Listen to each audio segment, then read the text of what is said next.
Hello. Hi, my name's Drew, and today I'm going to be reading the internet for you. Why? Well, why not? And today we'll be reading a collection of some of the best and worst things I've found on the internet. So, first let's talk about how we got here. Last time we were here, we discussed how I was born in Puerto Rico, and then in 2009, I started a podcast. This year, we'll go in the middle and discover how I got into the internet. In 4th grade, I went to a friend's house, and his father was a professor at Columbia who had access to the mainframe via one of these. I used to go over, and we'd always beg to get on so that we could play this, which is Star Trek. As you can tell by all the star date and amazing graphics. We would play lots of Star Trek for hours on end until his father needed to make a phone call, and then we would have to log off. Then, of course, I got a big 20, and I got a modem, and I used to dial into a BBS. Not this one. This is an adult BBS. I did not know about those things back then. But this is literally the only text BBS photo I could find on the internet. But, you know, it was basically I met weird kids in New York that I didn't know, and they would always end up inviting me to go see the Rocky Horror Picture Show or laser light shows, which I always declined. So then, in 2009, I started a podcast. And how did I start the podcast? I basically had joined somethingawful.com in 2004, and in 2007 or 8 or so, I got involved in Weekend Web, which was a curated exploration into other websites that we would find the stupidest things that they had posted on their websites and then make fun of them on ours. And then there was also a thing called Best of Weekend Web, which was an animated version of Weekend Web with some great voiceovers. I was jealous of that until there was a thread called Let's Read the Internet. And it inspired me to join, and I read this classic track, which is the first thing I posted, is Lou Reed's. And it is this fantastic piece of audio from Craigslist in Tampa, which features like the worst Southern gay man voice. I don't know. It's the only Southern gay man. This is it. Come in my wife's shoes, male for male, 39, Tampa. Anyone here with a shoe fetish who likes to jerk off and come in women's high heels? I love to do this too. Looking for other guys who would want to stroke a hot, sticky load into my wife's leather pumps and strappy sandals together with me. Or even swap for a pair from your wife or girlfriend. My wife is 39, blonde, size 9 shoes. Pics below. Cannot host, but bring a nice variety from her closet and we'll send a picture of her wearing shoes later. 88 episodes and 200,000 downloads later, here we are. So, to get into it, there are a lot of favorite topics on the website. A lot, absurdity. But one of my favorite topics is magical nonsense. And magical nonsense is always witches and people who believe in ghosts and things like that. But this one of my favorite forums was Lucky Mojo Forum, which is a place for voodoo and conjure. And it's a store that has a forum as well, and they sell all sorts of spirit bags and, stuff doesn't make any sense. But on the forum, people talk a lot about the spells they cast and those things. So there's a lot of people being like, how do I make a spell? And so I found a really great thing that they use a lot of bodily fluids in their spells. So I found this great thread entitled Menstrual Blood, Questions and Answers by Mabel. And so Mabel asks, hi, I remember reading an article before on LM site or written by Kat where one could entice and have the X returned by using menstrual blood. Is it true that this works and has anyone tried it before with good results? There is a possibility that I may be able to see my ex again and spend some time with him. However, he is adamant that we shouldn't be physically intimate and is finding means where we will be around other people and wouldn't have a chance to be alone. I know he's trying to avoid that so he wouldn't end up losing his control and sleep with me, which is what happened last time. I'd like to know, is there any spell I could do that will make him change his mind? And if I could use the menstruation blood to put in his drink, or something to change his mind and have him come back to me again. I am rather worried he would change his mind about spending time together with me. Is there any spell which I can do to make him keep his promise? So this is a classic time-told story everyone wants to know. So, happily dysphoric writes, "Hello, I've never used this spell myself, but I know someone who has. She is not a very nice person. But I'm sure you are, so I'll give you the download. She says this spell is hardcore. In order for it to work, it's best that you use menstrual blood at least 3 times. I've seen her results, and the guy was and is still completely obsessed with her. The only problem is that she is no longer interested. Remember when I said she's not a very nice person? My biggest warning with this kind of thing is to make sure this is the guy you really want before trying this. You can also try a honey jar spell to sweeten him to you," which makes no sense. Then Turn Steel writes, "Well, I'm a guy, and I can't tell you how I would do it, but a friend of mine did it, and it works wonders, apparently. Traditionally, you would give it to him in coffee to cover the taste. Though I'm not sure how well it would work if he likes his coffee light, and mixing it into marinara sauce. My friend baked it into muffins. LOL. Because that's not the traditional way, right? Coffee." And Turnstile adds again, "Well, if you can get a hold of some of his clothes, you could wash them and add different bath crystals to the rinse, or get one of his hats and rub it on yourself down there, and get one of your pubic hairs in the hat. You can get a pair of his pants and then take a sewing needle and sew one of your pubic hairs into the seam right over the crotch. Very sneaky, and it can be hard to get a hold of his pants, but I speak from experience when I say it works. At least it worked with my last boyfriend. Now, in your situation, this could be infeasible, but something to keep in mind in case you ever do have the opportunity." Okay. And Pretty Witch writes, "This spell works and is very old. My grandmother told me when she was younger she managed to get the menstruation blood in red food, such as spaghetti, red velvet cake, any food with red in it, or a red drink. She had prepared for him so it wouldn't be difficult. Not to sound gross, but she collected a blood clog from her maxi. She had it in a napkin and just tossed it into his food. LOL. But she said it made him never cheat, and he became overprotective of her, so I know it works. They've been married 50 years. My sister did the same on her boyfriend of 9 years, and he's so crazy over her that he seems to smother her. So yes, be sure that this is the guy you really want, because it is very powerful." And Spency adds, finally, "I have always seen what a woman can do to a man, such as using menstruation blood in food, to make him crazy in love with her. But what can a man do to have the same effect via food?" And we all know from the last show that you have to go to the comments. But we aren't going to go to the comments last time. Although that cookie is still in my mind covered in hot glue and not whatever. So the next thing, one of the other favorite things on the site is to read about vampires. Now vampires, as we know, are retarded. There's lots of sites for them, and one of the sites that I found is called sanguinarius.org for real vampires. And it's a very wonderful and old vampire community online, of which there are many. But this one is very nice. It has a nice vampire community news section with lots of updates, vampire blogs, for kids who can't figure it out, little vampire stories. There's also information support, stuff for teen vampires, vampire guides, parents section for when your kid is a vampire. There's also some problems vampires have, and there's some good tips for awakening vampires. You can see here. There's if you're sanguinarian, it's a blood vampire. Never pee at school. Cause trouble. Wear long sleeves. Stay in the shade. Drink and eat fluids. It helps with the thirst. And then at the bottom, just don't tell anyone you're a vampire. Go inside vampires. Take energy from non-humans, but trees and power lines if possible. Which is retarded off. But so there's lots of great advice here in case you are a vampire and you have some, you need to deal with the fact that you can't get blood, but you want blood. Like this suggestion for blood substitutes. The need for blood can be satisfied in ways other than collecting contact with a willing human donor. Try drinking red Gatorade mixed with a little bit of orange juice and beef broth and liquid multivitamins. Try it. It tastes almost like blood, and it's very nutritious. I don't understand why nobody is doing this all the time.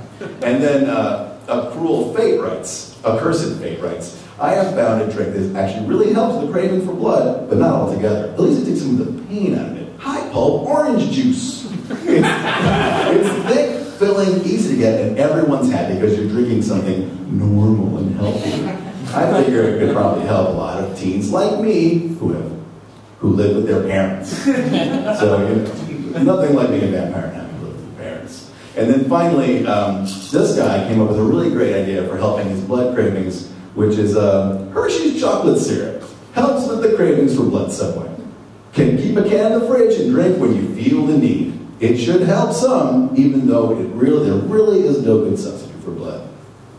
Except for chocolate syrup and grape Gatorade. But if you want more vampire stuff, my last podcast was an hour of really stupid vampire stuff. So we'll move on to drug trip reports.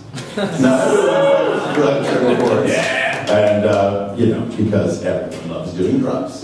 Now the first question about the drug we're talking about is, the first more important question about deliriants is, why the fuck are you doing deliriants? Now, deliriants are drugs that are like a hallucinogen, except you also have real, not like, oh, the walls are breathing and the colors are pretty, but like you talk to yourself in the mirror because you don't recognize yourself and you don't remember most of the night, and it doesn't sound like a good time. But I went to Arabic, which is the greatest place on earth. If you are a young person or an old person, or you're going to try a drug that you don't know anything about, go there and read about it first, because there's lots of people who have done the drug you think you're trying for the first time, and they will tell you whether or not it's worth it.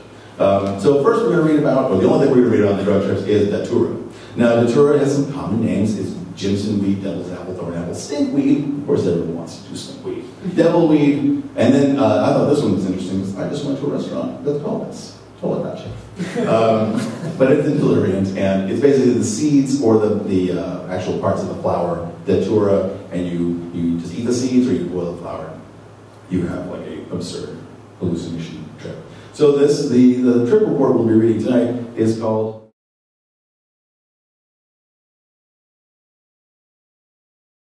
Arrested and brought to the hospital.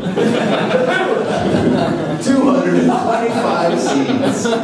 Oh. So, and it goes like this. It all started around 6 p.m. on Saturday. My brother and a few of his friends all took about the same amount. We then decided to walk around a bit. After 20 minutes, we all began to feel a buzz coming on, so we started home.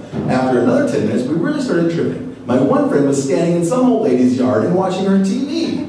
She came out and called the police. We tried to get him to leave with us, but he wouldn't move. The cops got there and called him over to the car. He raised his hands and yelled. I think he was trying to scare them away. Both of them tackled him and proceeded to subdue him, resulting in him having many cuts and scars on his face. Me and my brother hauled ass out of there, but the other three just wandered off somewhere. Both of us were on our way home, tripping our nuts off, when my brother disappeared. It turns out he wasn't around me for a long time. The next thing I remember is being arrested and brought to the hospital. The first thing they did when I got there was stick a damn tube in my fucking dick. Then they gave me an IV. They transferred me to a different hospital because I was under 18. On the way there, I remember I kept trying to sit up and play with my knife, which I didn't have. When we arrived at about 4:30 a.m., they stuck me in a room, and I got out of my bed and rode my IV pole down the hallway. When the nurse caught me, I said the dog made me do it, although I don't know why. I talked to my IV pole for a while and blacked out. They found my brother laying in the road talking to the sidewalk. And one of the other people they found in an alley with one shoe and a piss pants. Don't do this drug. Today's lesson is, don't do this drug. And the final theme of this evening is gross sex stuff. Otherwise known as Jesus Christ. What the fuck is wrong with you? The following part of the evening is not mind safe. And so, to start it off, we'll start with something slightly mind safe. From the Hungry Pokemon Forum. The Hungry Pokemon Forums are a forum for people who love Pokemon. They also love Vore, which is a fetish that involves being eaten alive or eating other things alive. The experience of traveling down and being so comfy in the gullet that it's retarded. And especially because it's about Pokemon. So these people, they like Pokemon for real. They talk about Pokemon, playing Pokemon cards and everything, but there's an adult section where they talk about more deviant things involving Pokemon. And so to help me read this Pokemon part, I would like to invite up to the stage my friend, Dyna Moe.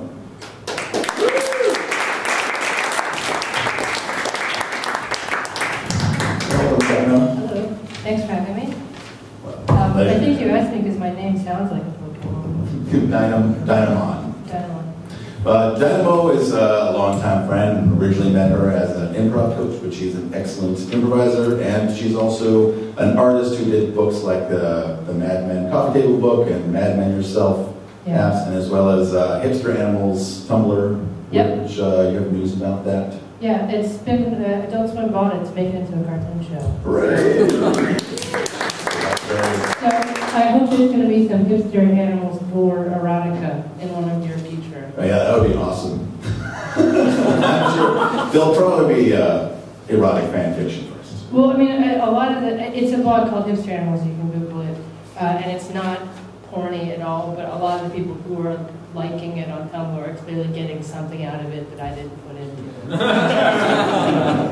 it. All right, so let's begin. And this is again, the Hungry Pokemon forums in a thread entitled, "If you woke up one day and found you were a Pokemon." And it goes like this. If you woke up one morning to find yourself turned into a Pokemon, what would you be, and what would you do immediately after finding out? I put this in adult discussion because I have a feeling it could get a little interesting. For me, I'd obviously be a Charmeleon. And the first thing I would do is wait for my dad to go to work, then head out of my bedroom and get to the phone and call my master straight away. Then I'd get to the computer and would immediately take some photos of myself, both clean and yippy, and then try to find master and some friends online so I could webcam to show. Assuming I had a choice in the matter, I'd wake up as Mewtwo and then proceed to conquer the world. Ha! That's an emoticon. Assuming I had no choice in the matter, I'd probably wake up as Mudkip and kill myself. That's a different emoticon. Assuming I had no choice but got lucky, then I'd wake up as either Mawile or a Raichu or as Luxio.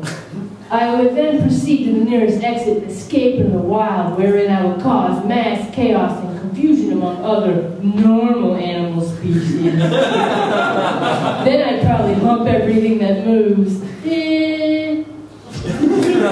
I'd be an Eevee naturally. I'd have difficulty escaping my room, but I'd probably show my brother first. Then I'd see how the rest of the family takes it. I imagine whoring myself to people with bestiality fetishes. Like a fox, kind of still human, then painted the nose. I wouldn't actually do it, but... If I woke up as a Pokemon, I'd probably either be a Charizard or Mew. And then I'd go about voring, yiffing, and generally having fun. Hee. Become a Pika-Bee and jump around for joy. Then I'd go to a toy store and hide as a Pokemon toy. Then be sold, live my life as some kid's toy during the day. And at night, do what I need to stay alive. Then when a kid got sold for toys, I go looking for the other. Wake up as a Pokemon, I'd prefer to be Routes. It's written in dialect. That way, I'd be a Pokemon, have psychic powers, and still be able to use doors. Then I'd get busy trying to evolve into Gardevoir, Smexy, Gardevoir. I'd most likely be a mighty hyena. I'd probably see if I can lick my male parts and try to self-suck. Blushes.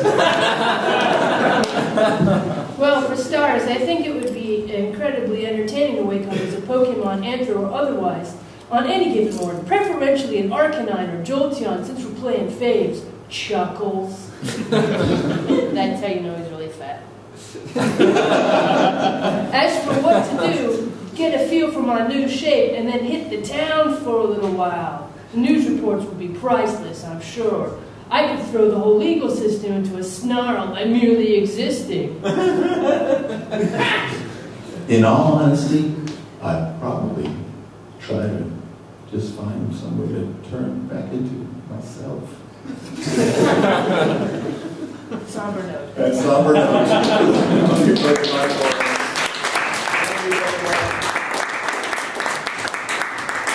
I really like that the guy is like, if I was, turned into I'd really upset the legal system and not actually just be murdered by the police for being this freaky out creature that freaked out everybody. Right? I'm sure he does a wonderful thing. And so the next thing we'll read is Rantalion. Now Rantalion, if you know my podcast, is a forum, is a website for men who love low-hanging tips.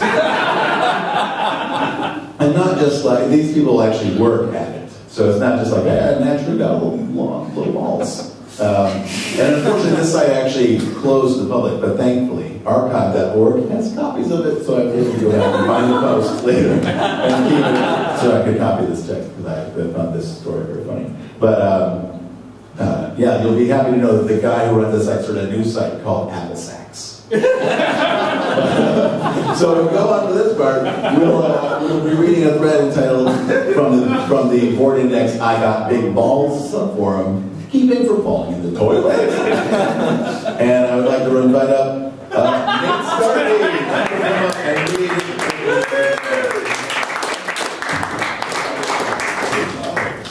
Thank you, Nate. Thanks for inviting me into your sick little world. You're welcome, you're welcome. Don't look at the screen. You don't want to ruin it for yourself. Nate and I go back a long way. We've performed improv together for many years. He is an excellent teacher here at the school, and he's also helps me out a lot, just in my life. So we'll begin. How many of you guys have to hold yourself up keep from dipping when sitting? I have to hold both my cock and balls in order to keep them from taking a dip. I shouldn't even say it, but I just let it happen. My dick is in no danger of hitting the water, but my balls always do. Yep, it's always a surprise. That icy cold water suddenly touching your balls. It would seem like the contact would make your balls shrink a bit, lifting them out of the water. Lifting them out of the bowl, but that never seems to work for me. I don't like the feeling, so I usually have to hook a finger around the neck of my sack and lift them out of the water. I don't like the feeling also. Usually hold my balls when using an unknown toilet. Like somebody already mentioned, I lay them over the front of the toilet and let them hang that way over the front of the toilet seat and put my cock pointing down the right side of the ball sack stretch and then scoot forward so my cock is held in place against the toilet seat. Another thing is to half flush the toilet by holding the toilet handle down slightly. When the water level is at the top of the escape hole, let go of the handle and the water level stays low. Of course, my balls still will touch his line on the front of the toilet bowl, so I have to scoot back, way back, so they don't touch the porcelain. Either method works. Pretty well, but I prefer the first one. I just let my low hangers hit the water, damn it. They are lower than my dick. Kind of like the feeling of them floating in the water, then drying off when I'm done. I must be missing something. You dry them off when you are done? What were you doing? Somehow it doesn't sound at all sanitary to me. As I said earlier, I'm not sitting on a toilet just to piss. I tried the half flush, but the bowl then fills up faster than I can finish, so half flush doesn't work for me. I think I'll stick with my right hand method. Thank you very much. Yeah, you can just flush the toilet and hope to get your business done fast enough. You can't just flush the toilet and hope to finish your business fast enough before the toilet refills. This works pretty well for me, although my balls will still lay down the porcelain at the front of the bowl. So if I use this method, I have to sit as far back on the seat as possible to avoid touching the bowl front. I guess they mostly lay my balls forward on the toilet seat and let them hang down in the front of the bowl. Just feels cleaner that way, like this. What? Funny. I didn't realize so much was involved in having such low hangers. I've always had them and just didn't think about it. As I said, I like this site because discussions are interesting, and suddenly one realizes, hey, yeah, I do that too. An update. Do you remember this thread regarding keeping your balls from falling in the toilet? Our solutions were adequate, but didn't quite hang right with me. The best solution I had was holding them from hanging them down over the toilet seat. This presented a few problems. I came up with a cool, fun to make, perfect way to solve these problems. I call it the ball boat. And he goes on to show first, this sock is not part of the ball boat. He just likes to keep them warm because it was a cold day. So he has a sock on his balls. Then he takes half a Mountain Dew bottle, runs some string around it, and then he puts it on his balls. So then when he goes to the bathroom, the balls float in the Mountain Dew bottle instead of floating in the tub. I like looking in the audience, like some people are just like, or just casually like. Well, why wouldn't I? No one should stare at the glory of the ball boat. All right. Thank you very much, Dave. We're going to hurry through this last part because we're way over. We'll talk about FetLife. Now, FetLife is a free social network for the BDSM and fetish community. And it's a very gross site, very inclusive, but I found a subforum here. It's a huge site. There's 1 million fetishes on here. If you think you're weird, you're not. There's someone in here who likes you. You're still weird, but female shit eaters. So female shit eaters, there's no photos of people eating shit. Female shit eaters is a subforum here, and there was a very poignant discussion on here entitled Real or Fantasy, in which Black for Total Whore asks, how many females in here are serious shit eaters, or at least try it? I'm beginning to think most people in here are just in the fantasy aspects of it, but not into the reality part. And Gold Giver adds, I agree with you, hon, although there are sites like these I've yet to meet or find or know someone who's seriously into this in 25 years. Until I experience someone eating mine, I won't believe anyone is really into it. And Panties Pooper adds, I have tasted mine and eaten a little, so I'm not a serious eater. But once or twice I tried it. It wasn't as bad as I thought it would be, but I have not had a great desire to do it again. I think you'll find there are a lot of serious eaters about, however, finding them will be the first challenge. Just how do you find out? Walk up and ask them? Is there a site for dating special people? Perhaps a special group for this need. I doubt it exists or ever will. Finding tame people that do more than fill their pants presents a major issue. And Chibi666 writes, I have been eating small amounts of my shit for about 5 years now, once or twice a month. I figured my girlfriend's ass a couple of times and secretly licked my finger clean. Everything else is just a fantasy so far. And Paul from Chicago adds, female shitting looks incredibly odd, but I'm skeptical that many people do it. They really do it. For I know that human feces contain harmful bacteria. Total reality party pooper. For anyone out here who claims to really eat shit, I'm quite curious. How do you avoid getting sick? This is a serious question. I truly want to know. And Black for Total Whore adds, I believe that eating fruit like oranges with citrus acid they have helps defeat the bacteria. This is this person says we have hepatitis shots. I only eat from healthy feeders. I never eat from men, and I avoid eating shit near my eyes and pussy, which is a good baseline. And then Girl Loves Male Feet adds, I had it done to me too, and believe me, I am more alive than I want to be. And finally, we have a video vignette inspired by FetLife. So we can drop the lights and bring up the sound.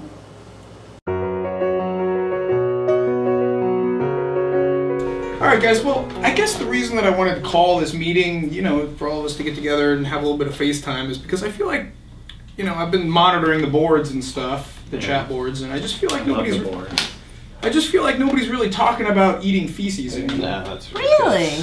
I feel like we all are. Well, I mean, everybody says that they're into eating feces and playing with their poops and eating them and stuff like that. And we're in an online feces eating community, but I just feel like everybody says that they want to do it, but nobody actually wants to get into any details and specifics about what they're actually doing or anything like that. I feel like I even wonder if any of us is eating any kind of a poop. Because I think we are all here because we love the idea of eating and playing with our duties. Yes. Am I right? Yes. I mean, that's why I'm here. Yeah. I'm not here for the food. Did you hear me say I was out of town for a while? Maybe.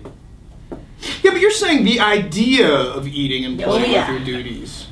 Is anybody actually eating feces? That's my question. My mom said when I was a baby, I ate them and pulled them right out of my diaper, right into my mouth. Boom. There you go. Nice. Yeah.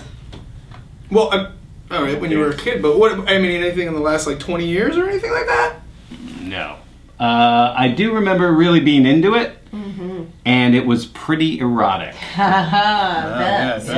Sounds so erotic. As a child, you were so turned on by accidentally eating your feces, and you remember it, that you haven't done it since? I mean, really? Tim, I don't understand why you're getting so upset. I mean, we all loved The Help, that scene in The Help. Oh my God, like what if this was happening to us? That would be like, somebody turn up the AC, because I haven't seen it, but she told me about it. Yeah, in detail. I can watch it over and over again. Sounds great. Oh, so that's your fantasy, that some maid is gonna poop into a pie and you'll just happen to eat it? It's not gonna happen, guys. It could happen. It could definitely happen. Yeah. James, it could definitely not happen to you because you work at Uniqlo, you got a studio apartment, and you don't have no maid, and there's no way that a maid's pooping in a pie and you're eating it. I could do. You don't need a maid to make a shit pie. It's true. Right? No, you guys, don't. what? You can make one on your own. Did you make a poop pie for yourself? Maybe. I didn't, but it's possible to do. Look, I'm gonna tell you something that maybe I should be talking more about on the forum, but sometimes I like to get like a really chunky, not all the way stirred up brownie batter going, or some a pudding, a really dark chocolate pudding, and in my mind I just imagine it's filthy poop, and it's like, who would eat that? I'm like, me. I want to come over. Yeah, we should do that at the next party. We should have some of that You stuff. guys, what person wouldn't eat that? It's not filthy, dirty poops that you made in your own pants. In our minds, it's like poop. It is. So it is. Anything brown. Perception's reality. Ooh, face. You know what, guys? It's time for us all to put up or shut up. I don't know what that means. And that's why I took the liberty of shitting on this plate. Oh! Oh, who does that? What are you talking about? How does it end up like that? What do you mean? That's I did that for us, guys. Well, you've ruined a plate and maybe my life. Well, it's a designated plate. What are you talking about, guys? If you guys are freaked out, we can use different forks. We don't have to share a fork. No, it's not about the forks. I'm not eating your shit. I'm not eating my shit. God damn it. What is wrong? You know what? You're all cowards, and none of you belong in my forum. Get out of here. Get out of my apartment. What? Yeah, get out of my. Dude. Get out of the apartment that I rent from my mother. Get out of here. Jesus. Fine. I feel like a real idiot now for making these t-shirts. What? Huh? Oh my God, that's so cute. Hey, I made one too. Look at that. I love it. That's awesome. Yeah, copyright. Honey. That's cool. That's how I feel. That's great. So you guys are gonna we're all gonna wear these around later? Go out walking on the street? Yeah, I would. I'd wear it. Under another shirt. A bit more around my house. Gonna fold it up and Totally would. put it away. Some I might wear to bed. I like to have an undershirt. The attic. Get out of here. Get out of here, all of you guys. Everybody get out. Get out of here, damn it. Get out or take a bite. Oh, God, no. You're being a real jerk. You know what? You're being a jerk and you're being a jerk. And you're all fakers. You're all posers. I'm gonna take down the website. And you know what I'm gonna put up in its place? A period-eating website, or a blood-eating website, or a cum-eating website. Well, see me again because I'm into all of it. You I like that. You are too? Yeah. James? Yeah. Come back in, guys. Jeez, man. Now you guys are all into that. Oh, yeah. The idea of that is like... The idea of it? No, get out of here. Get out of here. We have to actually taste it, otherwise it doesn't count. Ugh, gross. Okay, but don't mention any other web. Period blood's awful. Don't eat it.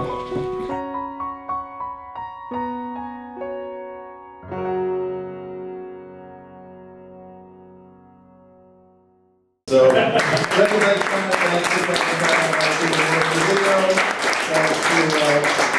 thanks to Dyna Moe Nate Starkey for reading with me. What does this one say? Oh, this one just says, thanks to people in our theater, it's the worst. I'm so insane. Thanks to the internet for being crazy. Thanks to my friends for putting up with me always talking about the worst things on the internet. Thanks to my family for also having to hear me talk about the worst things on the internet. Thanks for coming, and we'll see you on the internet. Thanks again, guys.